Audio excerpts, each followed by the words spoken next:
So good evening, ladies and gentlemen. I'm really happy that you have chosen today to follow as well Professor Ferran Algaba as myself to do some pathology, increasing knowledge, whatever.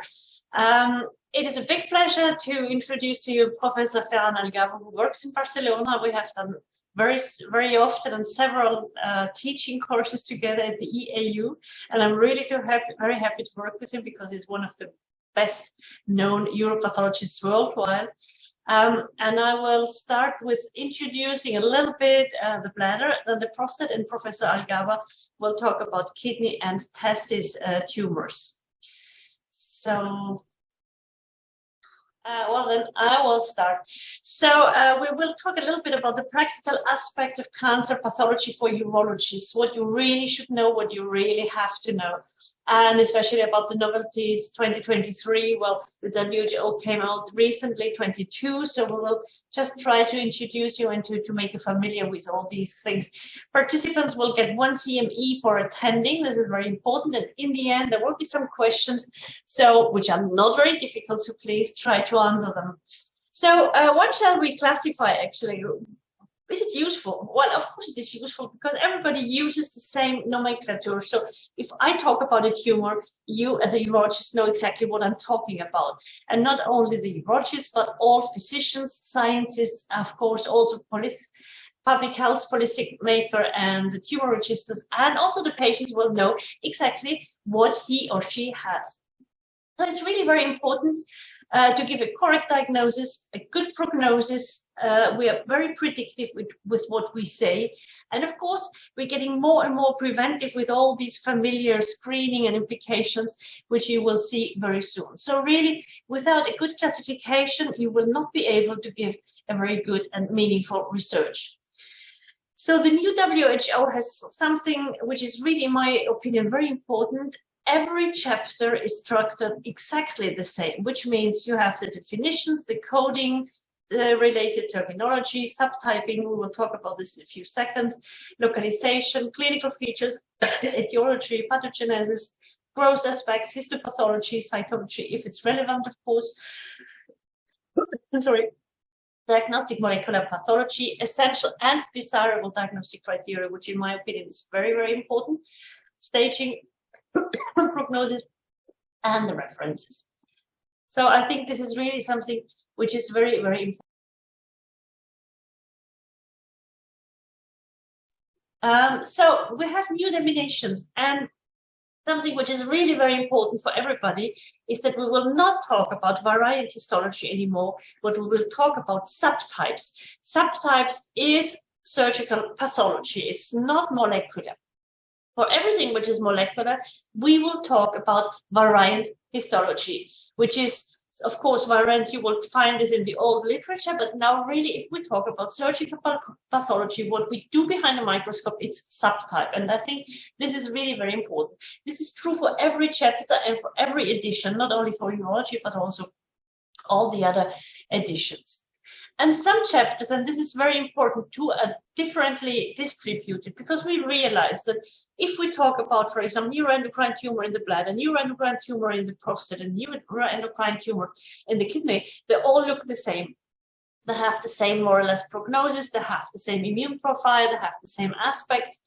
And so therefore we have a special chapter now for neuroendocrine, mesenchymatous tumors, hematolymphoid tumors, and all the hereditary syndromes, which are really very well distributed a little bit over the whole urological pathology. Just a few words about the neuroendocrines. So everything was put together in chapter 14. So we have these well-differentiated neuroendocrine tumors, which are carcinoids, were carcinoids before. We do not have an established grading system for the neuroendocrine tumors, but some people think, and many people think, let's say like this, that we should probably use the same system as the GI pathologists. And then we have this huge group of neuroendocrine carcinomas, which means we have the really very aggressive small and large cell neuroendocrine carcinomas.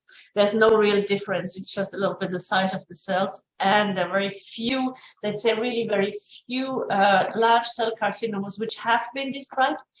And then we have, which is really very important, the mixed cases. That means you have a part of neuroendocrine in the tumor, and you have a part of, let's say, classical urothelial carcinoma.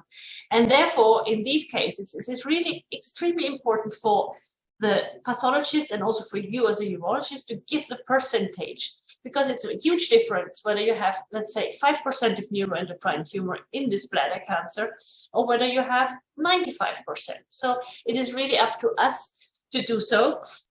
So if you do not have this information in your reports, please go to your pathologist and ask him to give this information. And then we have the paragangliomas, which is a subchapter in neuroendocrine. So let's go to urothelial, pure urothelial. The good news is that histology is still the gold standard in the classification and the diagnosis of urothelial tumors. So without us, unluckily, you still are unable to do whatever it is. So I'm really sorry. So we have tried to really refine the lineages of differentiation. This was a huge effort. And every type is now described from benign to malignant, which is very important too, because in the old classification, sometimes it was the other way around, which is not very logical. I have to underline that we do not have separate chapters for urothelial carcinomas of the upper urinary tract, for the urethra, and the urothelial in the prostate, because we consider that we have already treated everything in the urothelial chapter. So what is important? Well, we have these urothelial tumors. We also have other tumors, but the urothelial tumors are the most frequent ones. And then we have not really changed very much. So there's still pendulum, the non-invasive papillary, low grade, and the high grade. We still have the carcinoma in situ. We also distinguish different types of carcinoma in situ. On the left side, you have a glandular carcinoma in situ. On the right side, you have squamous carcinoma in situ. And a subchapter, very short subchapter, is dysplasia. And then we have all these invasive classical urothelial carcinomas with the subtypes like nested, like micropapillary, like plasmacytoid, and the divergent differentiations. Divergent differentiation means that the tumor has really a totally different lineage. It does not come from, it doesn't look like urothelial, it is not urothelial. This really means it is, for example, squamous, pure adenocarcinoma, or pure trophoblastic, and it's also true for the Mullerian tumors. So be aware of that. This is really very important. So because these patients, probably you will treat them a little bit different than if you have a mixed tumor with, let's say, 20% urothelial carcinoma and 80% squamous differentiation. Just a very short word about dysplasia. So dysplasia was really greatly debated whether it should remain in the classification. It is not a synonym of an intraepithelial neoplasia, but it is something, well, it looks like a little bit weird. It does not look like a carcinoma in situ. It falls short of the diagnosis of carcinoma in situ, but this is a change which probably will lead to something more aggressive. And one thing which is really a little bit missing in my opinion is that we do not talk about hyperplasia, or what it was called in 2016, urothelial proliferation of uncertain malignant potential, which I think is a little bit a shame, but this is a very personal point of view. So GAPS, which is one of the uropathological societies, has taken a kind of position and say, well, everything which looks like what we called formerly in 2004 hyperplasia should be called atypical urothelial proliferation flat. And if it's a little bit tented, as you can see, for example, in the picture D or in the picture E, well, in these kind of cases, you should call it atypical urothelial proliferation tented, which is AUPT. But this is not officially in the WHO. Another important thing is the inverted lesions. We really have realized that inverted lesions are something which is very, very complicated for us in pathology, because we never know very well whether these, how to grade, how to stage, is it invasive, is it just pushing borders and not invasive. So we do the same grading as for the exophytic tumors, which is something which had to be clarified. And then there are very few studies about these really inverted lesions, which seem to be, if they're really just inverted, a little bit less aggressive as the exophytic lesions. So a few words about grading. So we still have papillary neoplasms of low malignant potential, pretty rare lumps, and then we have the PTA low and high grade. We have not changed since 1998.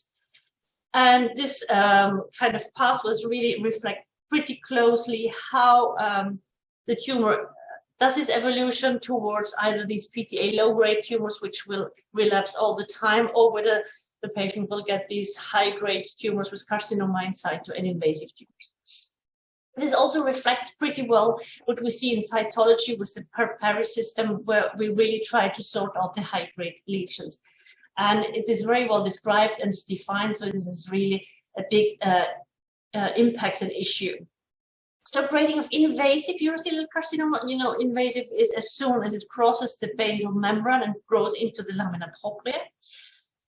Low-grade invasive tumors are extremely rare because they really should lack significant nuclear atypia. And personally, I have to say that I've never seen any invasive tumor which lacks nuclear atypia.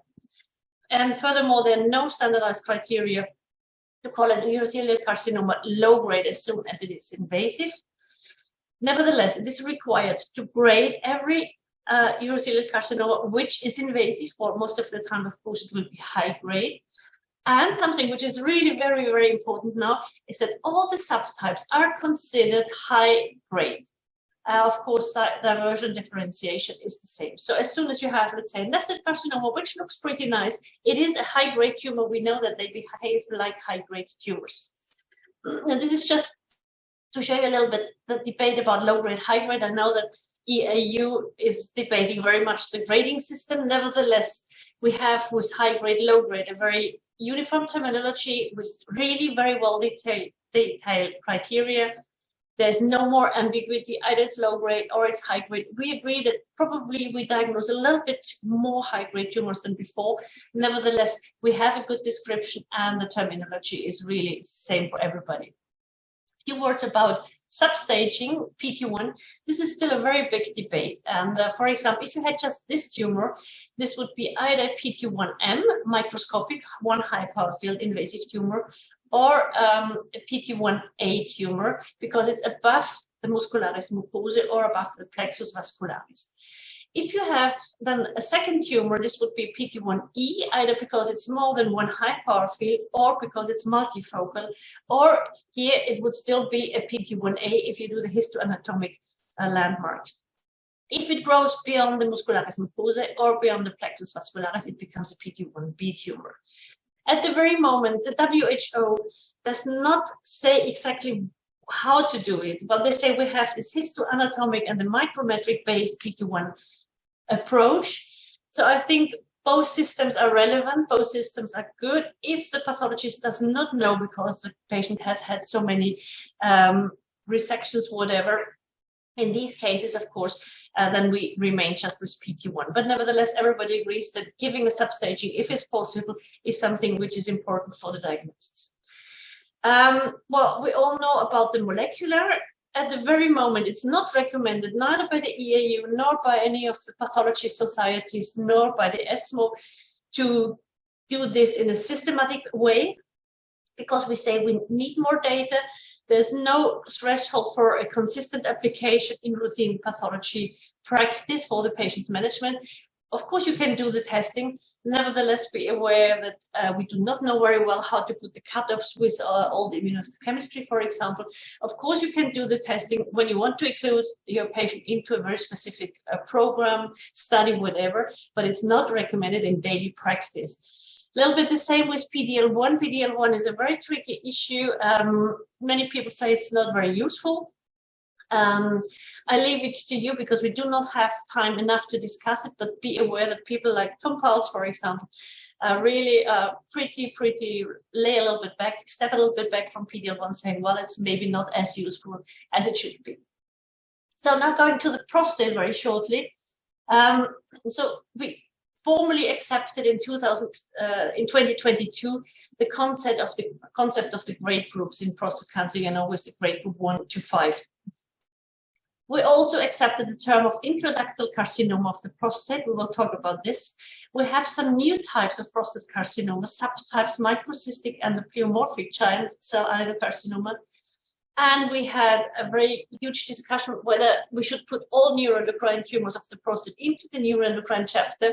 And finally, we let the treatment-related neuroendocrine prostate carcinoma in the prostate carcinoma group and didn't put it into the neuroendocrine group. So everybody agrees, of course, that it's very important to have a good Gleason grading, because otherwise you will not be able to give any active surveillance for your patients. And we really look very much into the molecular side of the prostate cancer.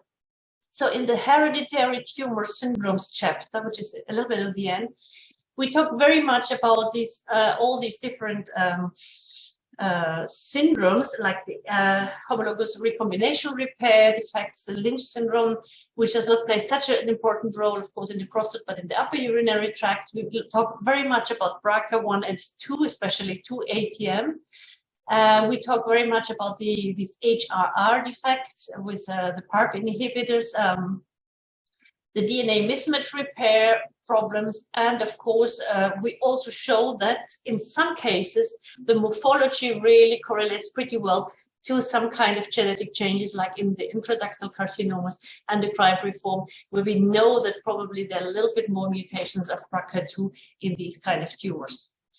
So once again, subtypes variance is really for genomic alterations, and we have an enhanced and better understanding now of the intraductal carcinoma.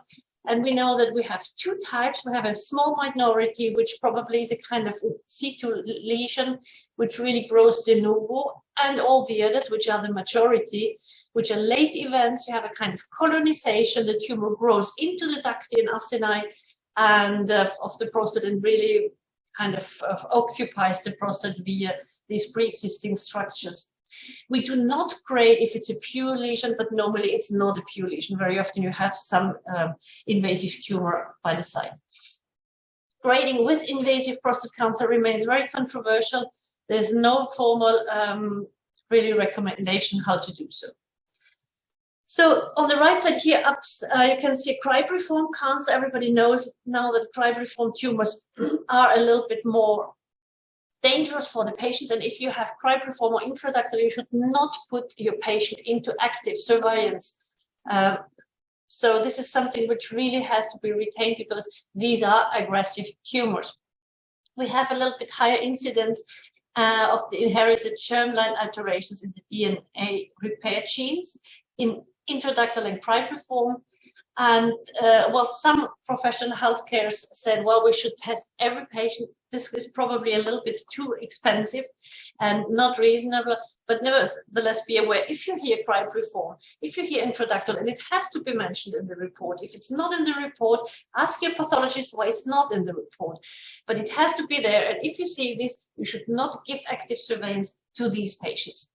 And for the testing, well, there's no formal recommendation whether testing should be done, but I think the patients should really be chosen.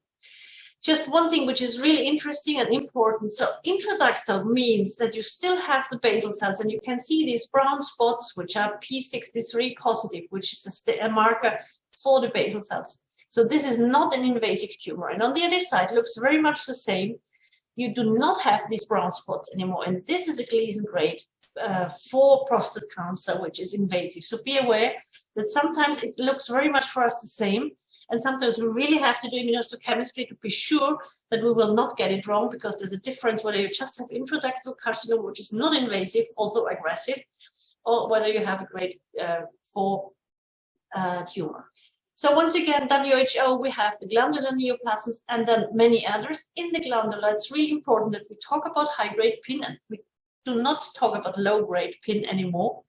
Intraductal, and then we have the acinar with all the histologies, and the ductal, which is a chapter apart, and the treatment-related neuroendocrine prostate cancer, which also remain in these glandular neoplasms, because we know it develops after treatment from an acinar prostate cancer. So why is it important to have all these different aspects, and why do we really need to recognize the different subtypes of prostate cancer? Because if you look at this slide, you have a cancer-specific survival, which is very, very different, whether you have a subtype or whether you have a classical acinar prostate cancer.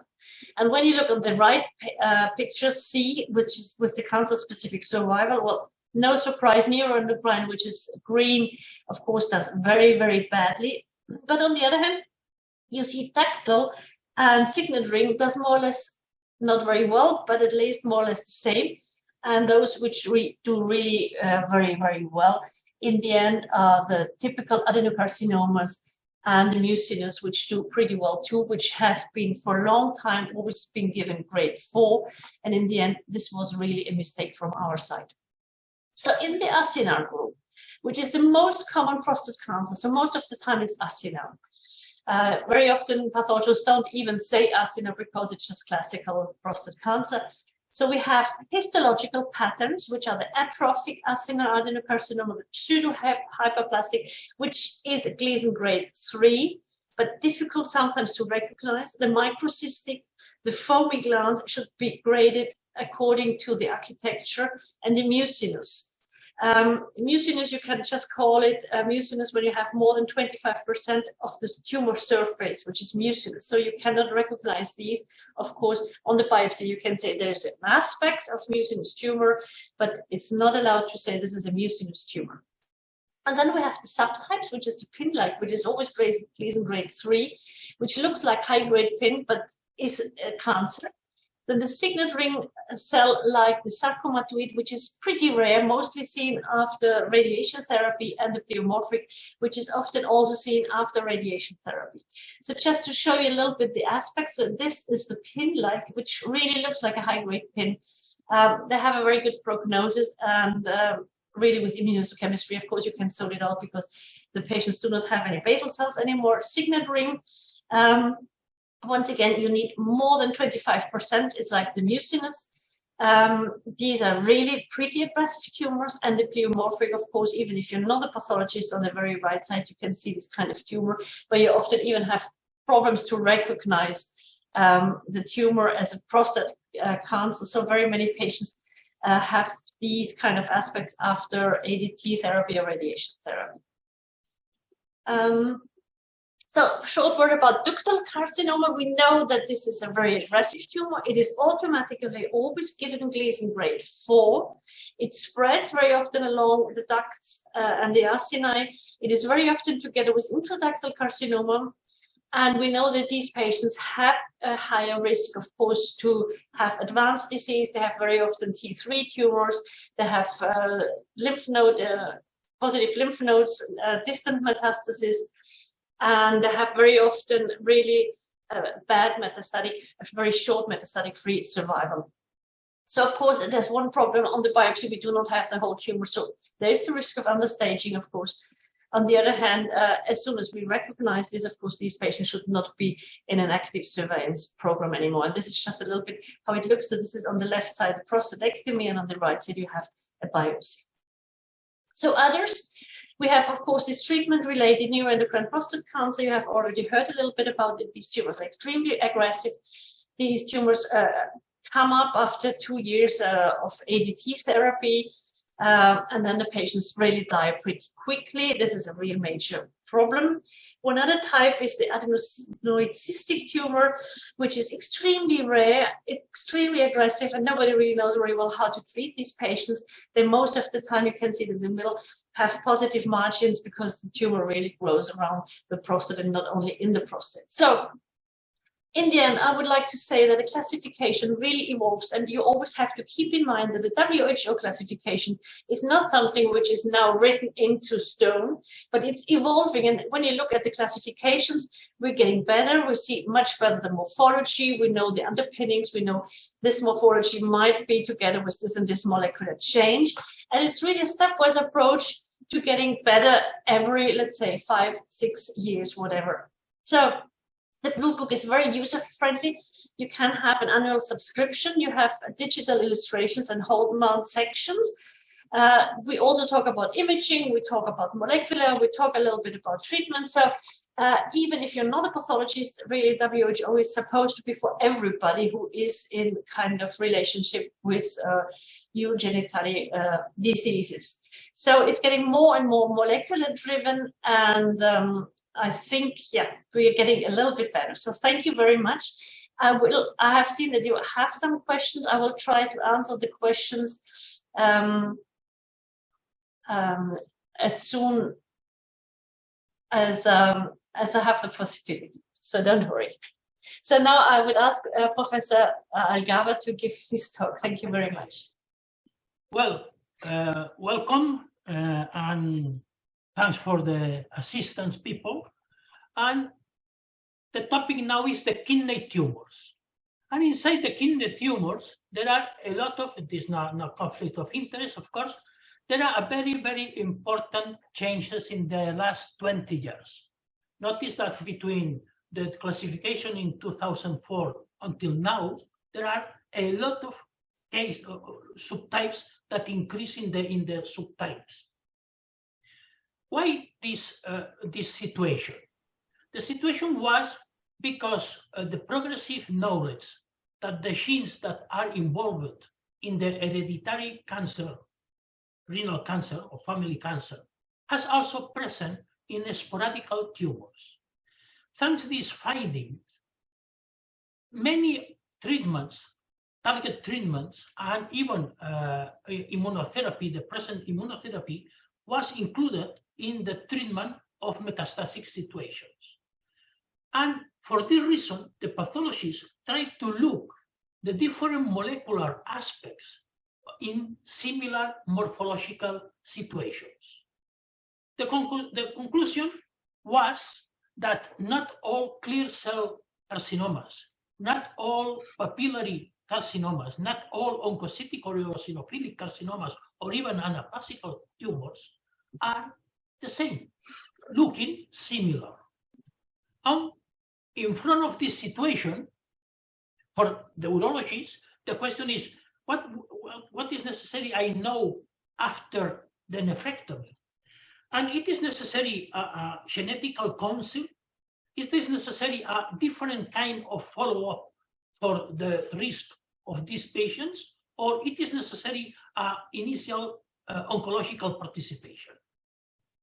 And with this idea, I would like to show these different considerations according to the different histological morphologies. And we can start with the renal cell carcinomas with clear cells. Of course, the majority of these tumors are the classical clear cell carcinoma.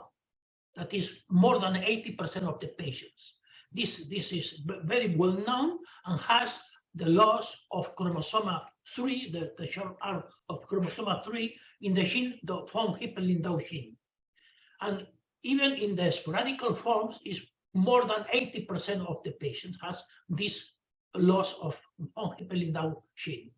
But even in this type of tumor, there are another groups, there are some different patients that when the disappear this gene, but can disappear another genes very near to the von Hippel-Lindau gene. And this means that there are some differences among the clear cell carcinomas. But the most important is this is the majority of the tumors as a classical point of view.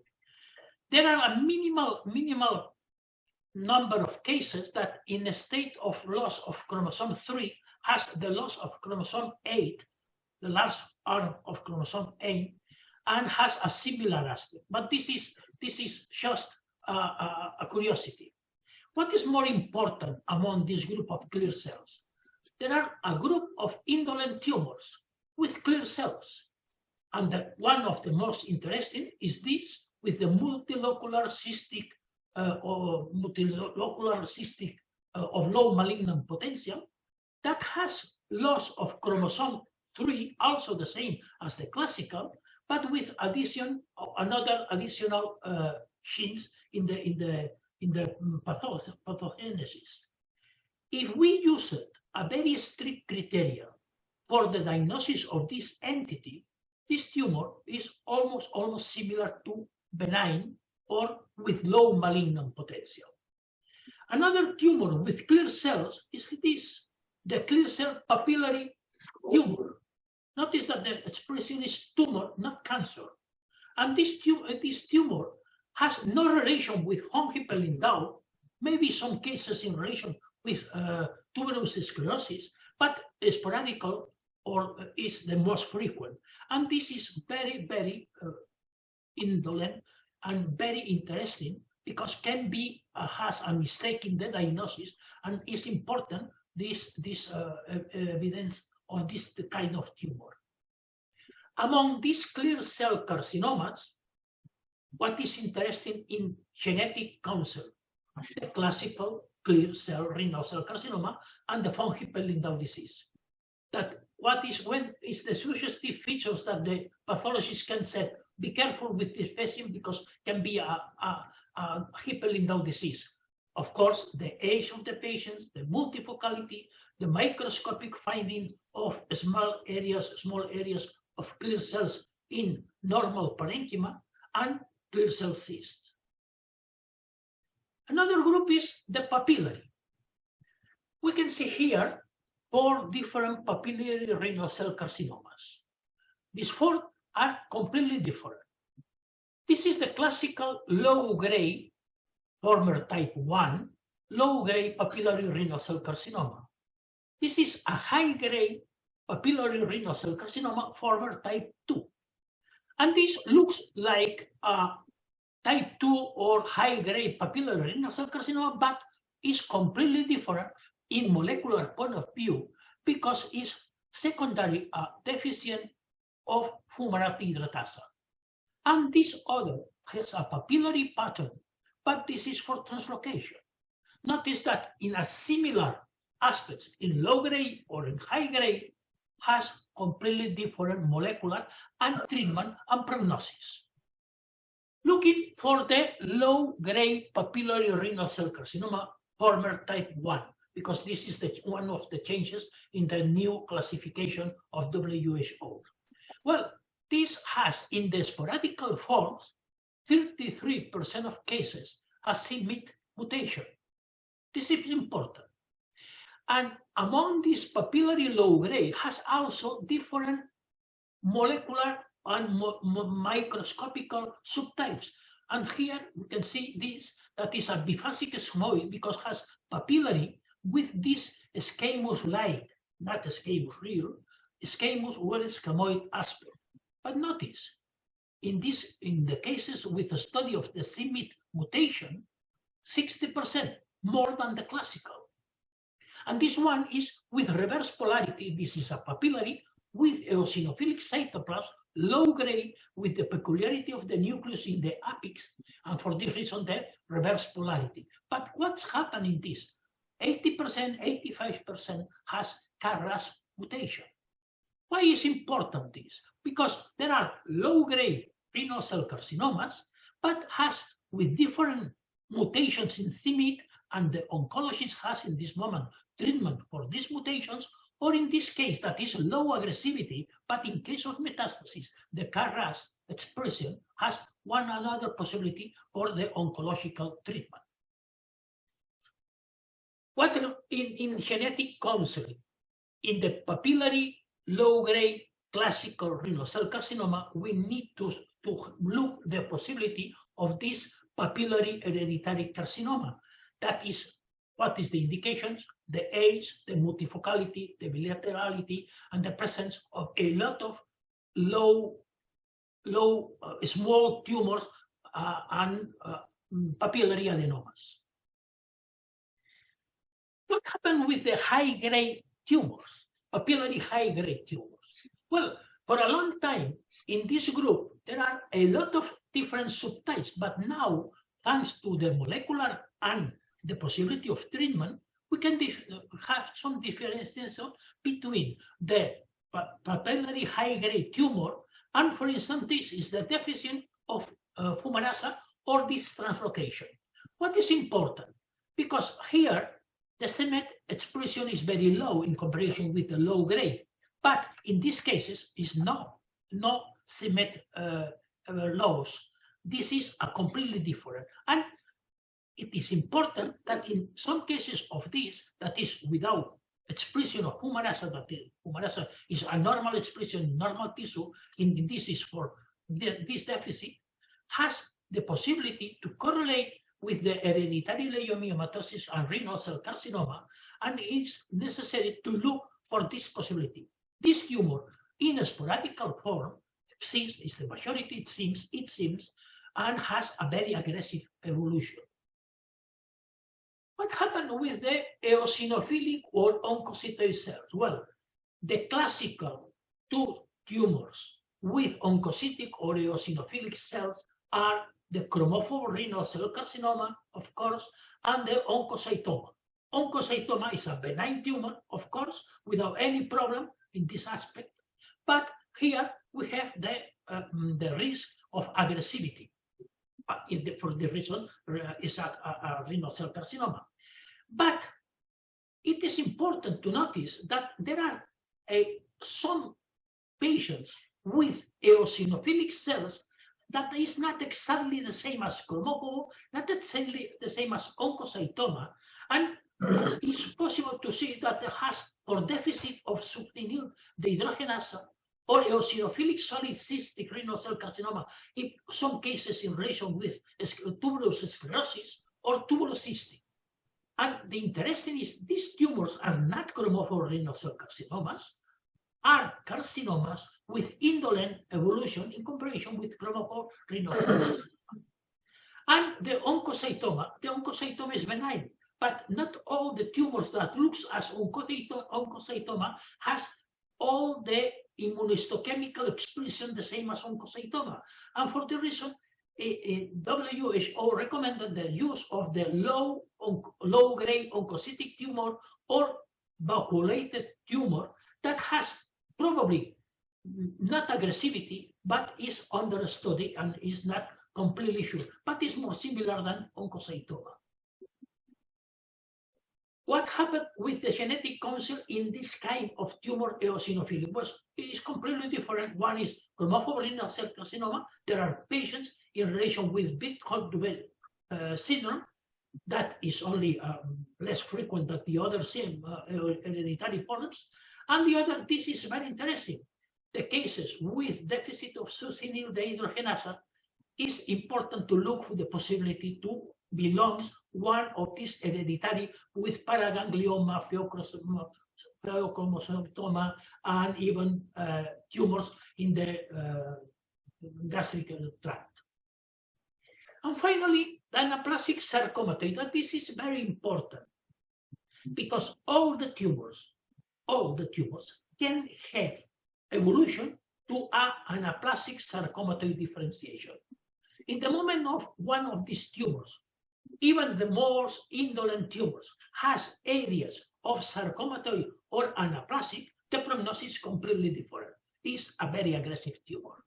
And this is possible to find in clear cell, papillary, chromophore, and so on.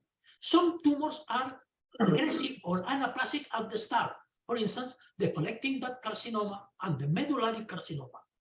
Others, the less frequent is the ALK tumor for deficient ALK, and these cases for deficit of this gene has some treatment, but there are very few cases. And of course, the pure sarcomatoid, that is impossible to know what is the origin, what is the original cell. It's important to communicate this to the oncologist and to indicate the percentage of the sarcomatoid differentiation.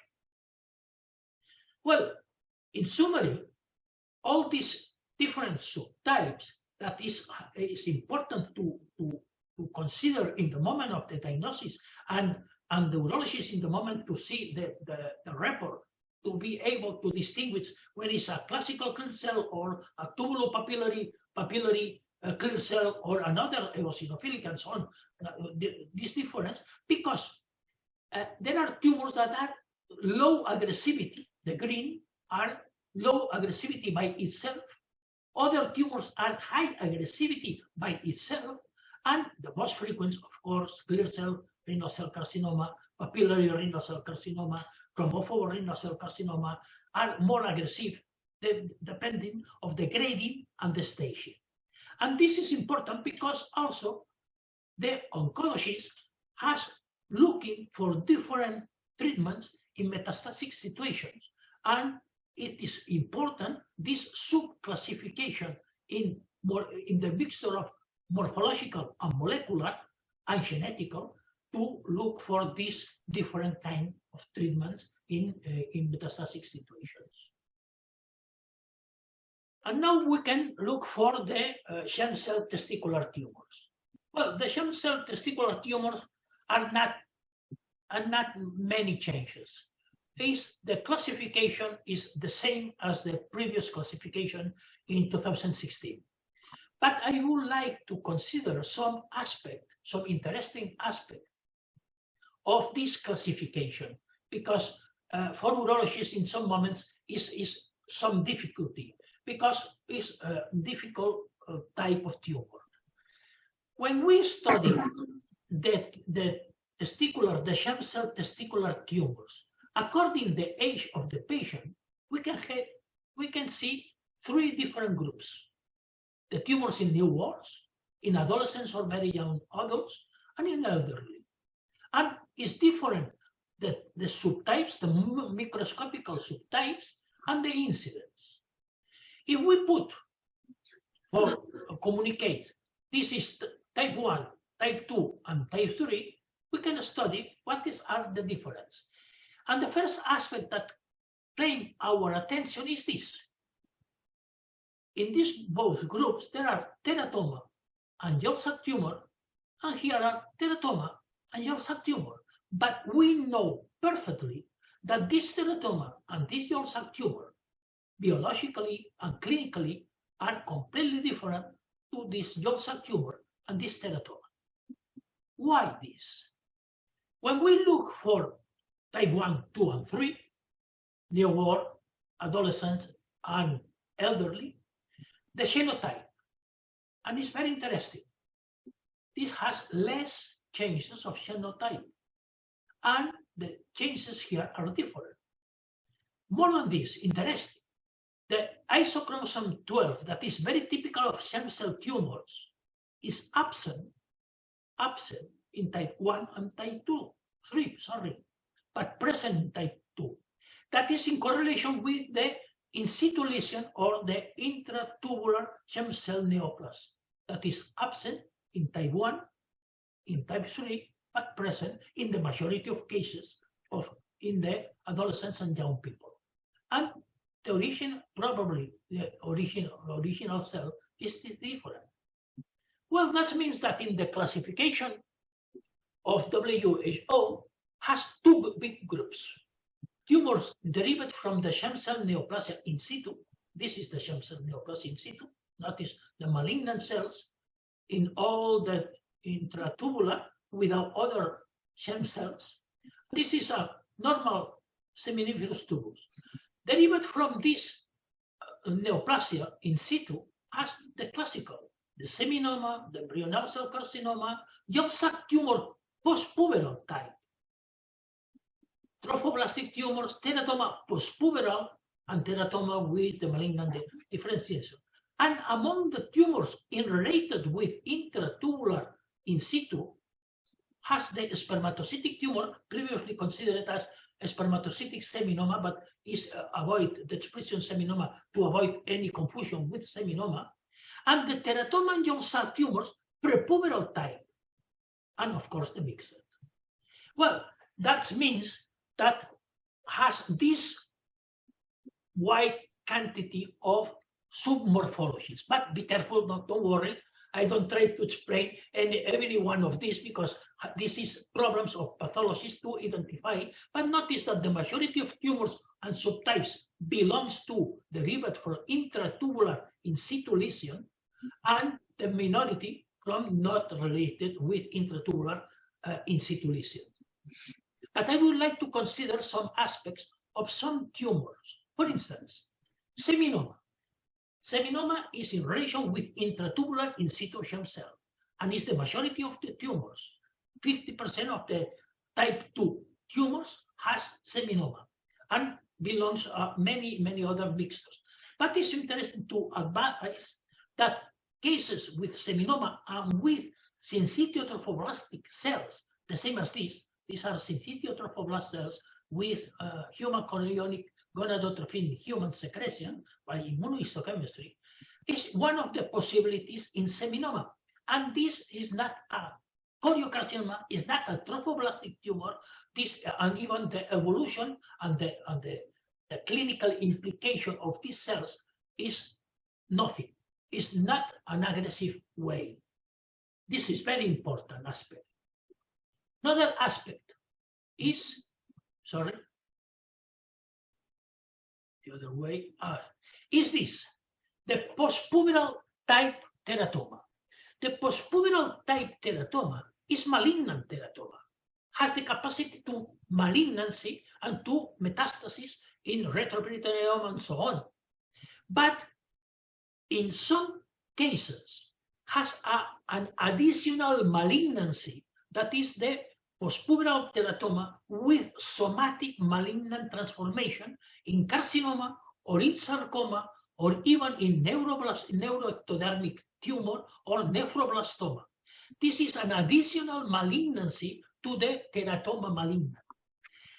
The postpuberal teratoma is aggressive and malignant and has necessary the surgery, and in the malignant transformation is an additional worse prognosis, an additional treatment, oncological approach.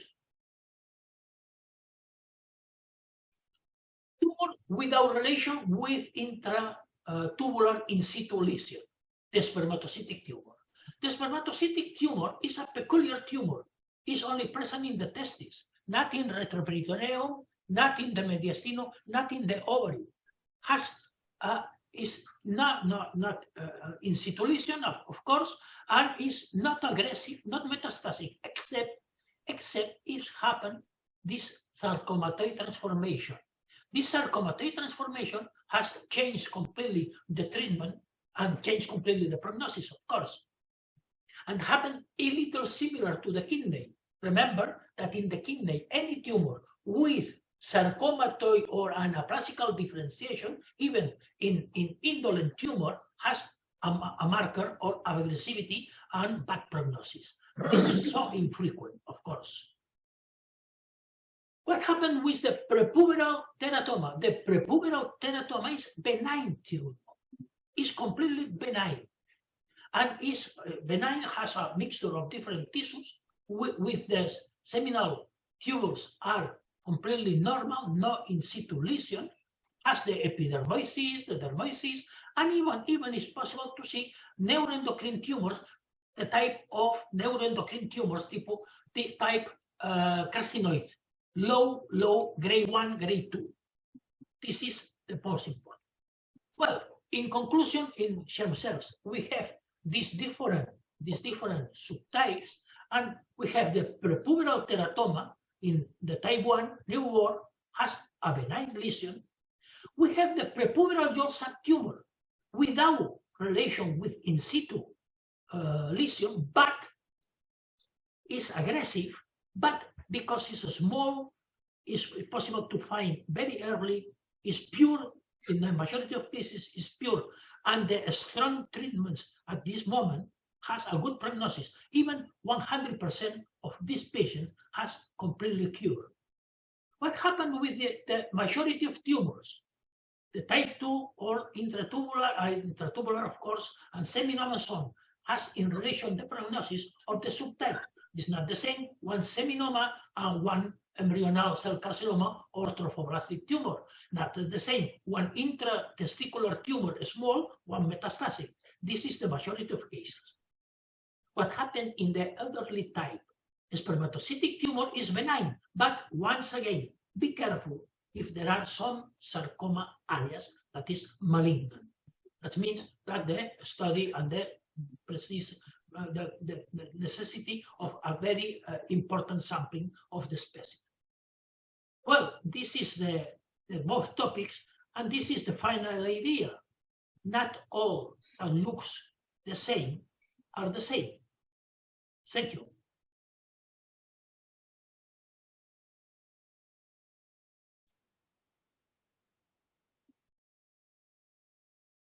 Okay, thank you very much, Ferran, for this really very, very clear and perfect presentations, as well for the kidney as for the testis. So we still have some time for some questions. If you want to have some more answers, if some things are unclear for you, there's really no problem. Of course, we didn't have the time to cover everything as much as we would like to cover. Well, I think there's one question for you, Ferran. Yes, RCC. yes. Well, I read one moment. Renal cell carcinoma and other renal tumors complete a broad spectrum of histopathological entities.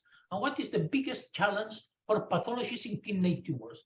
Thanks, nice presentation. Thank you for the nice presentation comment. Well, the challenge is the capacity to distinguish the different subtypes. We have little by little different approaches. When we are looking some tumors, we have a classical morphologies that is continuous classical and without any other problems. But in front of some situations, for instance, we have a clear cell tumor that for some reason looks a little papillary, a little apical nucleus, and you have the question mark. This is a classical clear cell carcinoma or is one papillary clear cell carcinoma? We have cytokeratin 7, we have different markers, and we can change and distinguish. The problem for eosinophilic probably is more problem, but the important or the challenge for pathologists is to have in his brain the possibilities of different possibilities that they are seeing, because we have different markers that can help us until one moment. One problem is, for instance, translocation. Translocation has a problem, and probably it's necessary to look for some molecular fish or another systems. But the important is that the pathologists, oncologists, and urologists, oncologists, and pathologists are able to have the idea that there are different types of tumors and look for this. I don't know, you, Eva, what do you think about this? Yeah, I completely agree with you. Well, anyway, in my opinion, the major problem is that, well, especially in kidney, there's really very much moving and going on. And I think we have not found all the subtypes yet. And I mean, you know as well as I do, we sometimes really have trouble. We see a tumor and we say, wow, but it doesn't really fit in this part and it doesn't really fit in there. And we really recognize very many different patterns which do not have a name yet, unluckily. So I think there's still very much to do, yes, indeed. Yes, and it's important to remember that around 2-3% of the cases, we don't have any idea. And for the reason we have even the possibility to say this is a low grade or a high grade, not possible to not classify without possibility of classification in some cases. And this is important for needle biopsies. In needle biopsies, be careful, especially in eosinophilic tumors. And it's important in this moment, the evaluation of grading. Okay. So if there are no other questions, anyway, if you have any trouble, don't hesitate to write us an email. I think you will find it either on the articles or via EAU. They have all our contacts, the emails, and so on. So if you have any real problems, please do not hesitate to ask us. Maybe we don't know, but at least we will try to do our best, as we always do. So thank you very much for attendance, and have a nice St. Valentine's Day with flowers and sugar and champagne and whatever. Thank you so much. Thank you, and well, I hope that all this information was useful for the patients and for the evolution. Thank you.